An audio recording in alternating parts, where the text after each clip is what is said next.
Okay. So Yeah, so we are happy to have you, Ernest. yeah, that's great. I'm looking forward. Really, yeah, so we are carrying out very well with the course. So today we were working on online tests,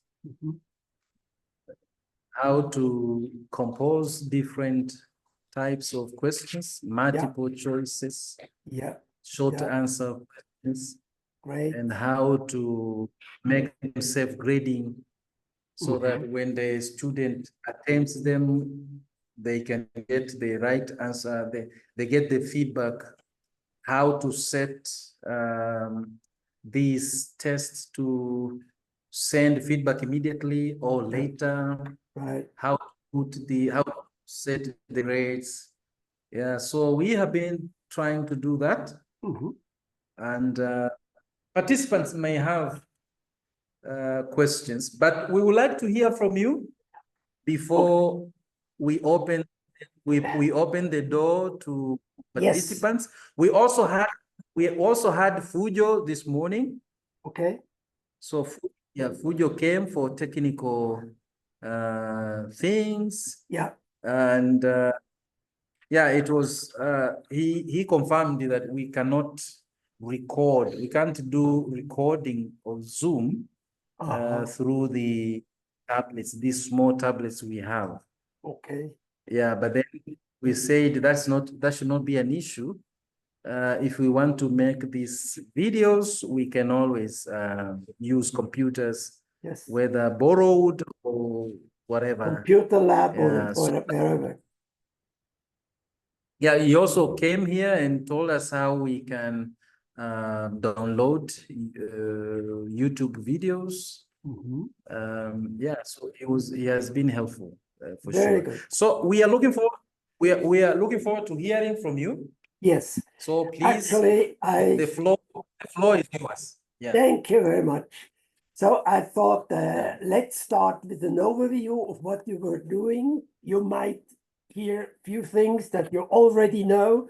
So I just go quickly over it because it will give a recording. It will finally end up to be a recording that you may later on also be able to have a look. Now, my first issue is why should we take feedback from students? I mean, the value of feedback from students, especially if you are huge classes, is very, very important. I mean, in a small class, you always know how the students feel like, but in large classes, it's very effective to make surveys so you can get the feedback on which you can improve what the students need. Students often can tell you something that you are not aware of. So only by collecting feedbacks, you can teach effectively and have an idea what the learning experience is of all the students. So I think for an improvement of our teaching, feedback is very crucial. And that's why we think that this tool, the Google Forms, is such a fantastic tool. You can very easily do such a survey. If you want to have a further instruction how to make student survey with Google Forms, this is taken from our website. You go there and then you can see how to do it. There is also an example of a survey I did with Google Forms, and Christian has probably shown you other examples that he did. And these are quite, I will come back to this. So the benefit from feedback from students is that you have an idea what the learning experience is of the students, how much the students are engaged, whether they improve. You can also build a better relationship. Knowing them better means you can understand and empathize more with the students, and the students on the other side feel more respected and are empowered by such feedback issues. What can you ask for? I mean, you can ask many different things. You could create a questionnaire to find out what their learning experience is. You can, on the other hand, also find out how much they took over the ownership of their own learning. You may find out how engaged these students are, how much they work, what they do. Now, just an example, this is one of Christian's courses where he, with about 600, nearly 700 students, he also made a survey, and this came into the Excel sheet. So this is not even all. It's a huge amount of raw data. Can you imagine what you can make out of such a huge number of data? But the Google Forms helps us to interpret these information in a very effective and structured way. I just want to take one small little result that we could find out from all these 623 responses. So we were asking whether they had some kind of an impairment. And we found then out, well, most people don't have any special needs, but some have are visually challenged, others have a hearing problem, or are physically handicapped, whatever. And then we ask them, tell us if you have somebody who supports you to overcome these challenges. And we see here some results.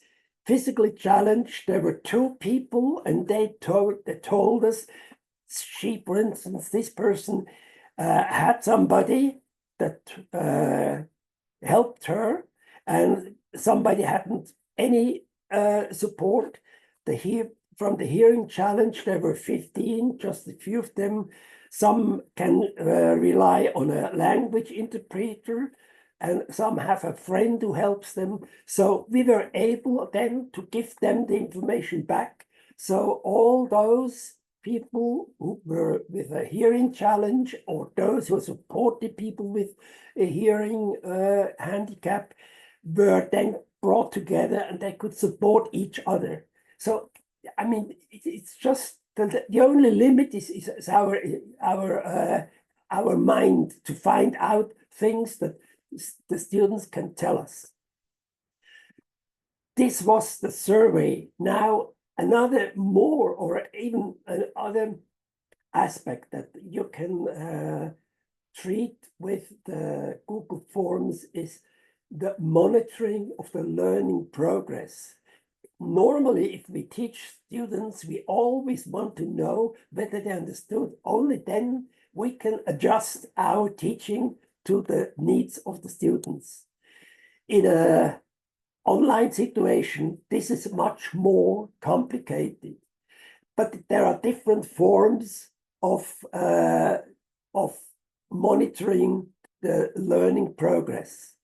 First of all, I mean, you can monitor by tests. When you create tests, you see how good the students could follow, or whether they were, or who was falling behind. This monitoring these tests also have a washback effect to the students. They are motivated if they see, yes, I know I make progress.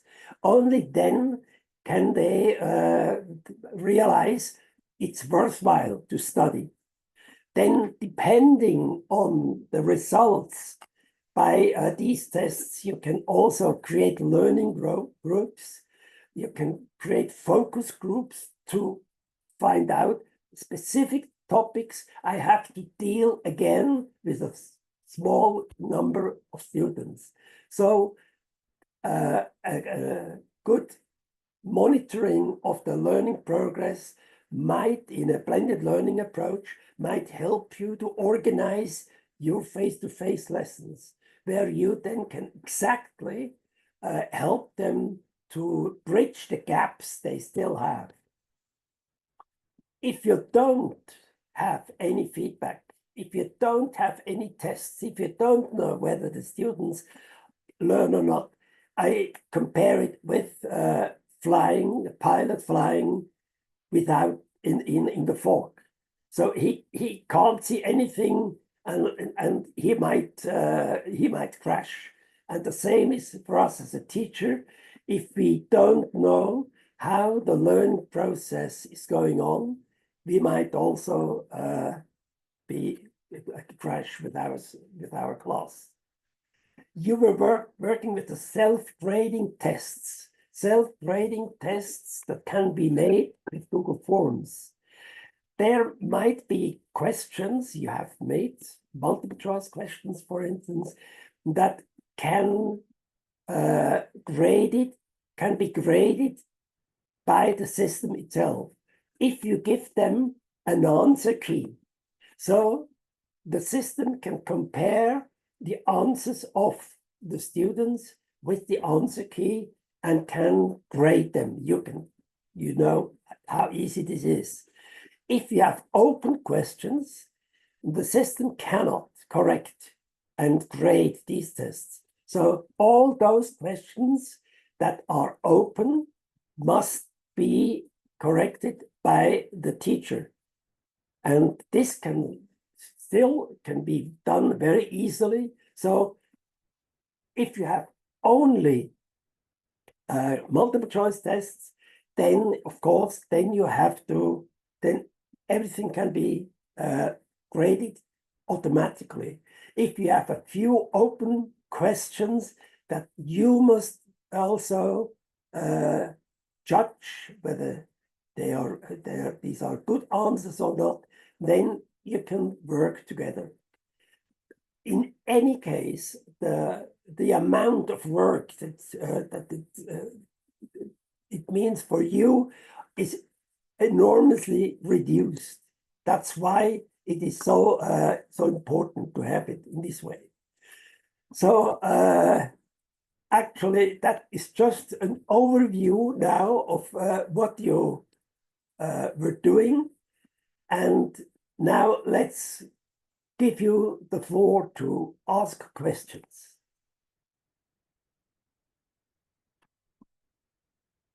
I can't hear you. Okay. Thank you, Ed. Welcome. That was informative. Yeah, that was informative, and we are really happy to have this experience. Some of the things I tried to share. So I showed them an example, my own examples for my own courses.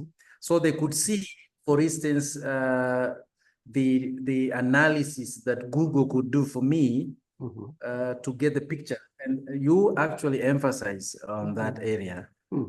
I also showed them in my quizzes that I will offer every Sunday. I had two sections. One to do the evaluation, the assessment of learning for that particular week. But secondly, to get feedback of how learning went, their learning experience by that week. And I gave an example, I think we discussed with you. One question I would ask them: do you think you would have completed these activities per week, this week's activity, and learn without my presence? So we could see how the responses would change. So in the beginning, they thought, no, that's impossible. Yes. But then toward the end of the week, the majority said, I could complete all the activities without your presence, which means they had a very positive attitude with blended learning. That was what we were sharing here. So I know they have questions. Queen had a question. If you can come, Queen.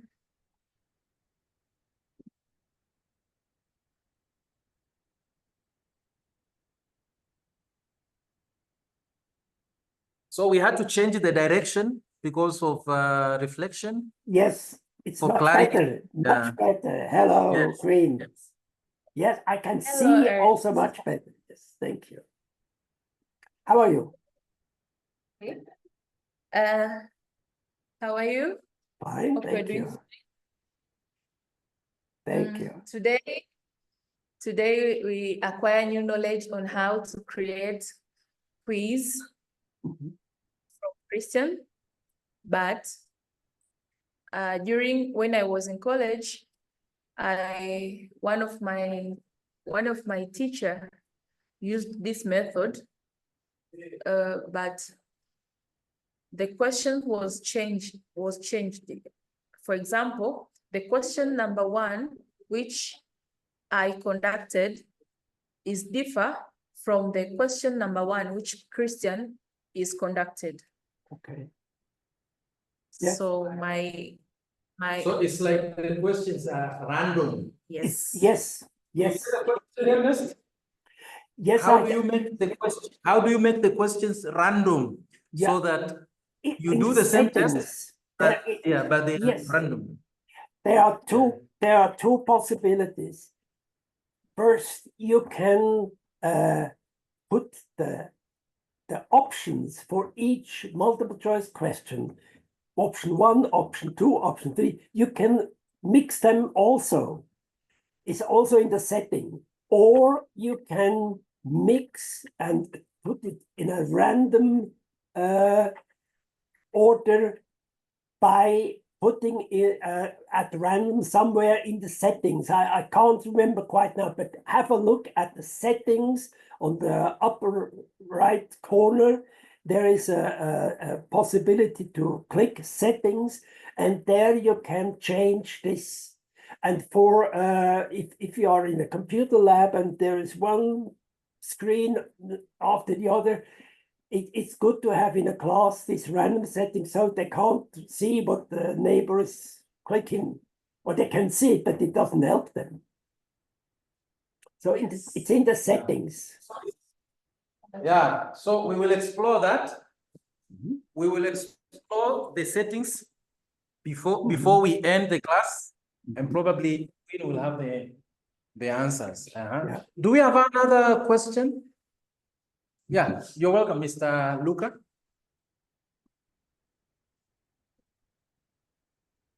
So this is Mr. Luca from Marangu Teachers College. Good afternoon, Lucas. Afternoon, How are sir. you? No, I'm very fine, sir. Now That's you too. great. I would like it to know if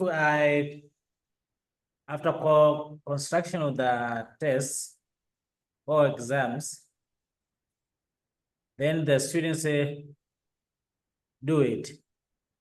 Can I certificate them online? Can I award them?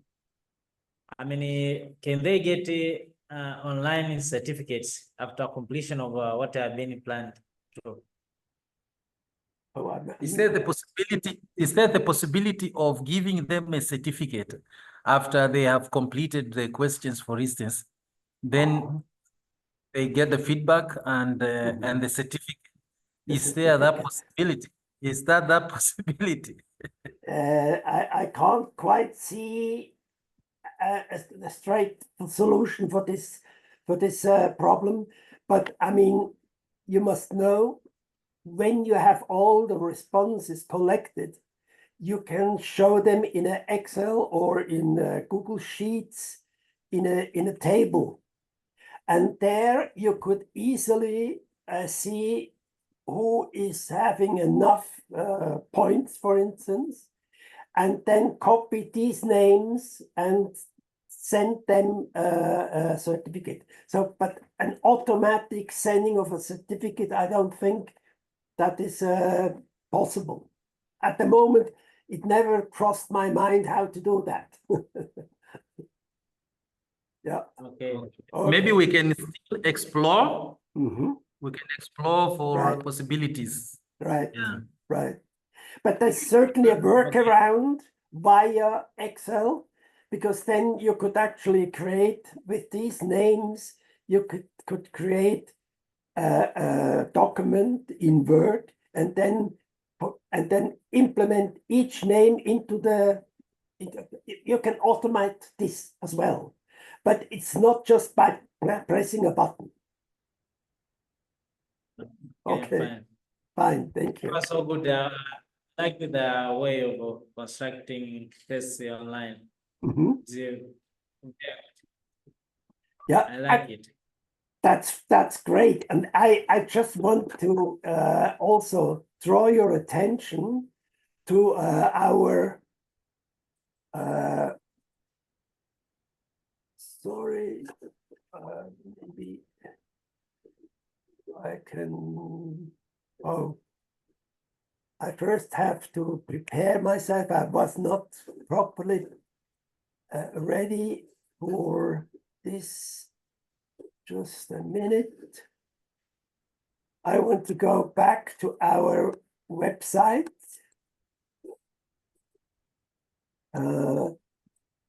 Okay. Now I should be able to share my screen. And then go to the website. You see, we are here at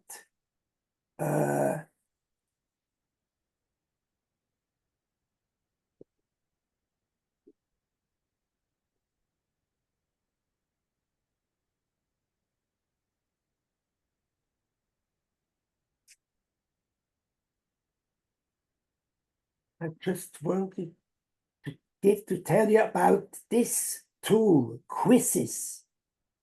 There are a number of tools on the internet that are already prepared quizzes and tests.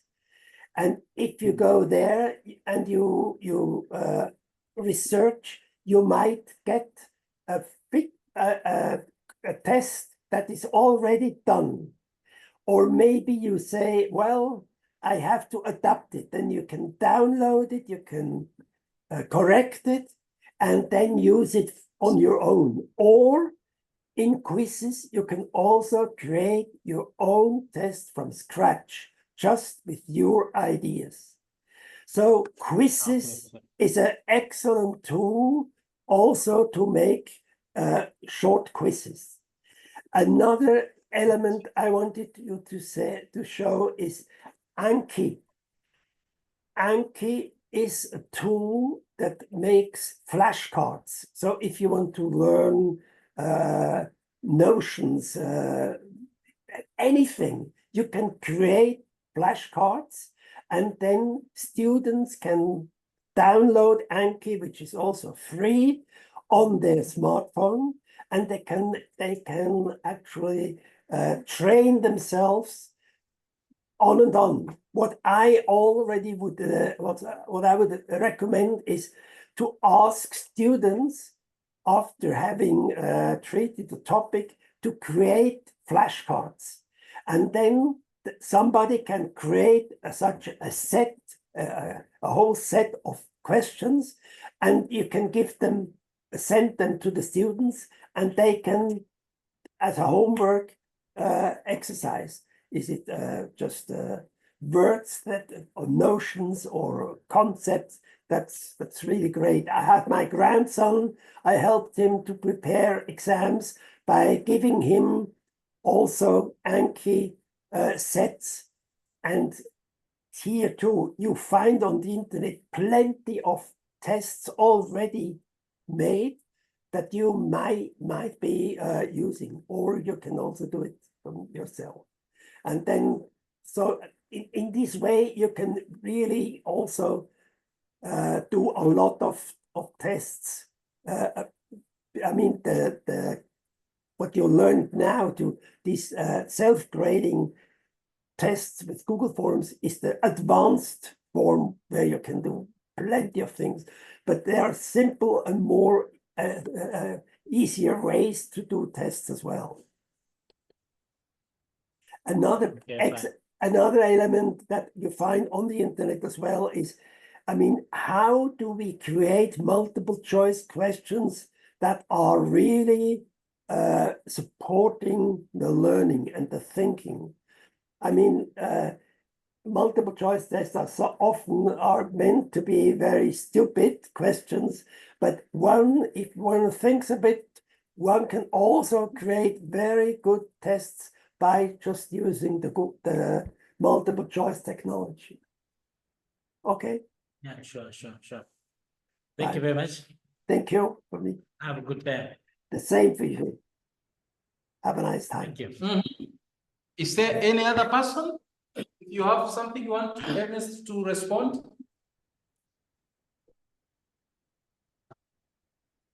Anybody?